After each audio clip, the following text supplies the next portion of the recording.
nandito na naman po tayo ngayon dito sa Angono, Rizal. Ang ating munisipyo po, napakaganda talaga. Dahil alam natin po na talagang pag-Angono, pagdating sa aksyon, ay maaasahan natin. Kaya personal tayo magpapasalamat sa nagawa na naman ng Angono, Rizal sa pangunguna ni Mayor Jerry Calderon at ni Mayor Vice Jerry Calderon, na kung saan ay na-aksyonan yung naganap po kamakailan lamang na aksidente dyan sa Botong Francisco Avenue, at mabilisan ng pagresponde at nagkaroon ng kapayapaan sa tulong ng PSO at ng volunteer na si Sir Ranil Aquino. Kaya maraming salamat at magpapasalamat tayo ng personal sa kanila. Alright mga kababayan, siyempre kapag po ang usaping disgrasya, very sensitive ito, lalo na po ang buhay ang nasasangkot. Kaya eto po dito sa Angono PSO, maganda po yung ginawa nila. Mabilis po silang umaksyon at nagkaroon po ng maayos na pag-uusap ang bawat panig. Yung hindi na natin babanggitin ang pangalan ng may-ari ng L300 at yung may-ari ng tricycle nung kamakailan lamang po na nangyaring insidente dyan sa Botong Francisco Avenue, yung nawalan ng preno yung L300 at nasa gitna itong tricycle at na kung saan ay naaksyonan nga po ng PSO. Kaya ito po ang napakagandang dapat tularan ng ating mga kababayan kung sakali dumating man po yung wag naman na madisgrasya ang inyong mga sasakyan o sino man po sa atin na isang napakahirap po na pagsubok yan sa ating buhay, pero pwede naman pala lahat madadaan sa magandang usapan. So maging mapayapa at handang makinig ang bawat panig, at yung tagapamagitan ay dapat po neutral din po siya. Kung ano yung tama ay gawin po natin para po lahat ay magkaroon po ng magandang solusyon at maaksyonan. At yung sino man po ang may kasalanan ay hindi rin nadagdagan yung kanyang kasalanan, dahil doon lamang po umiikot ang problema sa kung ano yung nagawa. Di ba po? So maganda kapag po ganito lagi yung ating mga pananaw sa ating buhay, yung handa tayo makinig at hindi agad nagagalit, hindi nagre-react at hindi agad nagdidemandahan, kundi hinahanapan pa kung ano pa yung solusyon na po pwede po nating gawin. Alright, so ang Angono, Rizal ng munisipyo dito po, yung ating pamahalaan sa pangunguna ni Mayor Jerry Calderon at ni Mayor Vice Jerry Calderon, kudos po sa inyong lahat sa aksyon agad. Happy morning po sa iyo, Sir Antonio Almonte. Good morning. Alright, so kayo po ang Deputy Administrator dito sa PSO Angono, Rizal. Kumusta po tayo, Sir? Mabuti naman po. Alright, Sir, gusto lang po namin magpasalamat sa inyo dahil yung naganap po kamakailan lamang doon sa Hillsdale Subdivision na isang L300 na wala ng preno at nasa gitna itong tricycle. At congratulations po sa inyong ahensya dahil sa mabilisang pagtugon at nagkaroon po ng kapayapaan. Maraming salamat din po sa inyo, ma'am. Yan naman po yung talagang pinaigting po yan ang aming punong bayan. Ang timano po sa mga ganyang pagkakataon ay dapat po nakaantapay po ang mga bayan. Sa laki po na nila itutulong sa amin ang ating mga volunteers sa lugar na yan ay naipapabot po agad sa pamahalang bayan kung ano man ang mga nangyayari sa kung ano ang sulok ng aming bayan. Ngayon po, ang payo lang po namin ay ang iba yung pag-iingat po sa kanyang isa. Kaya po, parati na titignan ang sitwasyon ng kalsada, ang mga kasakitan sa kalsada, ang mga lalabas. Kaya po ay palagi namin pinaalala dito sa opisina po ng Public Safety and ng Pamilya. Yan po ay sa atas, ngayon, ay talaga pong pinaitigting natin ang mga pambabantay sa bawat lugar, kung saan lugar po tayo nilalagay ng mga kalihon, volunteers, mga force multipliers po upang maipatupad po natin. Sa ngayon po ay humihingi rin ang pagmangin na pamahalaan ng bayan ng Angono dahil sa dami po ng ginagawa infrastructure projects dito. Ngunit sa bandang huli nangyaring insidente ito Mabuti naman po nalaman, nakuha ang bawat panig ng kabila na pagkasunduan. Papasalamat po tayo sa ating mga volunteers doon na sila po ay nag-mediate o nag-ayos ang magkabilang panig at hindi po humantong sa hindi malalim na pagkakaunawaan. At magpapasalamat din po namin sa media na si Madam Keisha na siya po ay sa pagtulong upang maisaayos din po ang kaso ito. Hindi na po tayo magtong sa pulis para magtibandahan pa. Napag-ayos po ang bawat panig. At ang taus-pusong pasalamat po natin sa lahat po ng nakisama para maisaayos ang insidente.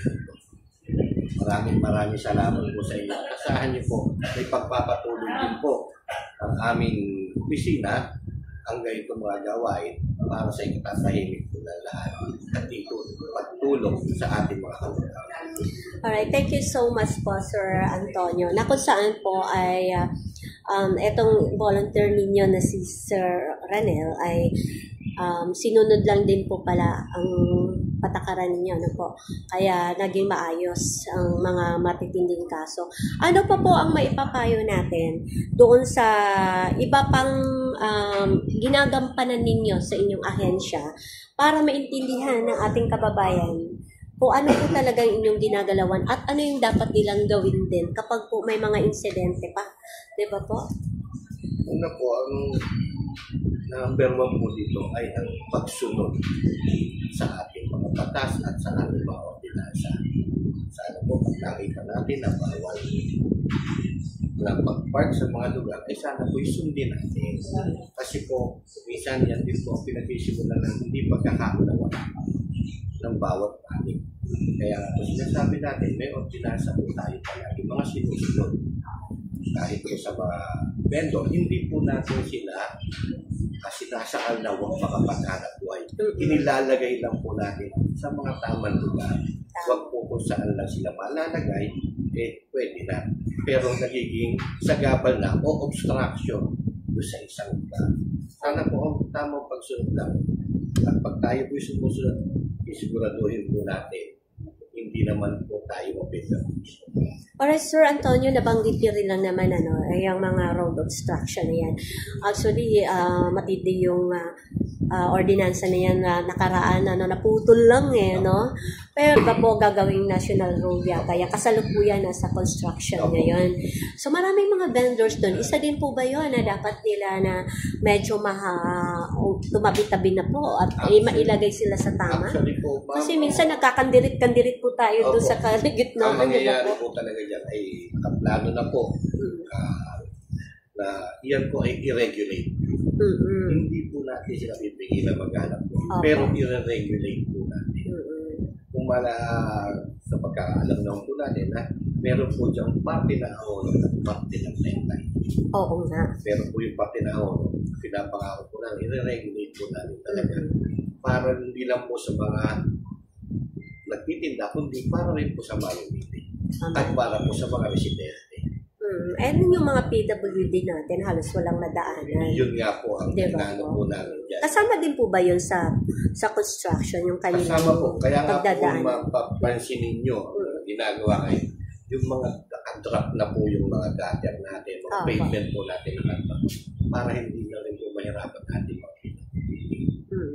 Meron po talaga sila mga access. Kaya po yan, palagi pong pinagbibili ng ating mahal na mayor of Vice Mayor na pag dumating po ang proyekto, yan po ay sinisiguro natin na plano po yung para sa ating tama. Tama nga naman, sir. And yung, halimbawa kung may mga establishmento na itinatayo, like itong construction ng Jollibee ba yun, no? Na na dapat hindi kayo pala ang sisihin dahil doon. Paliwanag mo nga yun, sir. Nandito na rin lang naman, samantalahin na natin. Ang Jollibee po ay private. Opo. Huwag naman po sana ipasok pa sa pag-issue sa ating local Saan lang po government. ba kayo doon dapat na inyong gagampanan? Kalsada lang po hanggang Kalsada bangketa. lang. Pero po ang construction ay sa kanila po yun dahil sila po ay private entity. Opo. So, hindi nyo na papakialaman Hindi po pagdating doon sa loob. Opo, hanggat sila po ay kompleto ng permit Opo. sa ating local government, hindi po nakikialaman. Unless may nagagawa rin po sila construction. At yan naman po ay sinisita natin kung meron po silang nagagawa. So, dapat naintindihan pala yan ng ating mga kababayan. Kasi sa inyo ang bato pala lahat. Opo. Halimbawa po yun, sir, para naman po medyo naririnig din ng iba natin mga kababayan, yung mga reklamo na mga gano'n na hindi dapat. Ano-ano po yun, sir? Halimbawa. Marami po diba? Oo. Marami na po. Atulad lang po sa mga pagawain. Siyempre po, siguro, ayaw nila na abala. Ngunit, pagdating naman ng panahon na naiayos po ang lahat ng mga ito, ang pakinabang din naman po ay sa taong bayan. Sana po, laging pinaalala, lalo na ngayon masyadong active ang social media. Always think before you click. Yes. Yun po ang sinasabi natin. Opo, Hindi lahat paniniwalaan. Hindi naman po perfecto ang ating pamahalaan bayan. Sinisika po namin na maging maayos ang lahat. Pero kung sana po hindi destructive ang ating ating comments, maging constructive. Hindi po dapat makasira sa ating mga programa. So, sir, so yung mga basta-basta na lang nagpo-post, yan ang hindi dapat agad-agad na paniniwalaan ng ating mga kababayan. So, tama naman din. Against din tayo dyan. Alright, Sir Ranel, sorry. Okay, sir, ano yung susunod natin na mga hakbang pa na dapat maantabayanan ng ating mga kababayan? And ano po yung pangangailangan ng PSO? Ano pang kailangan? Pondo? Baka kailangan ng karagdagan? Sige po, totoo lang, tapos pa rin po kami sa power, lalo na po sa panahon ng gabi. Kaya po kami ngayon, sa utos po ng ating ngayong elect Jerry Calderon, ay pag-buo po ng grupo para sa night patrol upang maiwasan po yung mga kahit po mga isolated cases lang dyan, yung mga maliliit na krimen. At least po, meron po talaga umiikot sa bayan ng Angono na night patrol. Sir, bakit kailangan ng night patrol ngayon? Hindi na po natin kilala ang ating mga kalaban. Or marami ng establishmento ngayon na nag-o-open sa gabi, ano? Establishmento, marami na rin po lumadayo sa Ang Angono po ay nagbago na. Hindi po katulad ng araw na ang Angono lang. Ngayon po, hindi po. Una-una po tayo at capital ng Philippines. Marami po na pupunta. Marami na rin naman po mga lalo na po ang ating mga overlooking. Opo. Ito po. Talaga po dinadayo po tayo. So, yan po ay kaya po tayo gumagawa ng patrol. Katuwang din naman po natin ang ating pulisan, ang ating post multipliers para po sa ikatatahimik at hindi po matakot ang mga turistang pupunta sa lugar natin. Mapalakas po namin ating tourism. Sir, mga ilang bilang po ang empleyado ng PSO ngayon? Ang sa PSO po, siguro po sa talagang narito sa traffic kasi po, ang hawak po natin ay traffic, mga security po. So, sa active po namin, siguro po nasa mga 150 kasi po. Ang population, ilan? Ang population po na ay 71,000. Kulang. Kulang po. Oo nga. So, kaya tama-tama may mga volunteer kayo like nila Sir Ranil Aquino. Sila tinatap sa mga ganyan at sa mga programa din po na mga seminar ay sinasama po natin. Maganda po yung programa na yan, sir, ha? Congratulations. Kasi naisip nyo yung ganon para may arm din na agad-agad, ano? Sir, ipaliwanag nyo nga po, paano yun? Yung katulad ni Sir Ranil Aquino, taga Hillsdale din. Paano nyo yung, bakit Ganun na lang yung inisip niyo na mga may mag-volunteer at saan nyo kinukuha at ano yung ano nila para madagdagan pa ng kaalaman sa iba. Actually, ang lahat po ng nag-formulated sa ating Vice Mayor Jen Calderon sa kanya po adhikay ng participatory governance is sinasama po niya ang ating mga kanyeron, mga subdivisions. Ang COA, pati po ang COA, sinasama natin yan. Lahat po yan. At kung pag meron po mga programa, sila rin po ay kasama natin. At kung ano man po yung mga programa naman nila, sinusuportahan naman po ng local government. So halimbawa po, sir, kay Sir Ranil, taga ang Hillsdale area po kayo, di ba po? So doon lang din po yung kanyang pwedeng tulungan, sir. Ganyan. Kung saang area nyo kinuha yung mga volunteer. Tama po ba, sir? Dapat po, doon lang po sa area nila. Kumbaga po, yung familiarization. Po, yun ang dahilan. Mas maganda po, kilala nila yung tao, alam nila po kung sino ang mga dapat na natin ito. May mga bisita man, alam mo na iba yung tao yun. Mas madali po natin na identify kung sino ang dapat mo sa lugar. Kasi kilala. And sir, ano namang benepisyo ng mga volunteer? Actually, may allowance naman po sila ulit. Napakalit lang po talaga. Kasi nire-biro yun Load. Nakakahiya na isa sa kanila. Kaya po, pag bumili sila. Load, sir, maksaya sa kanila. Oo. Kaya nga po sila minsan, ini-equip natin sila ng mga radio, uniform, flashlight, na lang po ang nahiyaan sa kanila. So, parang mga pulis na rin pala sila. Diba? Kaya po kung tawagin sila yung mga post-content buyers natin. Alright, sir. Thank you so much po. At meron pa po kayong gustong sabihin bago po tayo magtapos? Ano lang po natin ay maraming salamat po sa inyo. At ibigay niyo kami ng pagkakataon na mailatag namin kung ano bang mga programa pa ang haharapin ninyo sa aming bayan. At maraming salamat po muli sa kalam po ng aming Mayora Jeremy Calderon at Vice Mayor Jeremy Calderon. Maraming salamat po sa lugar po.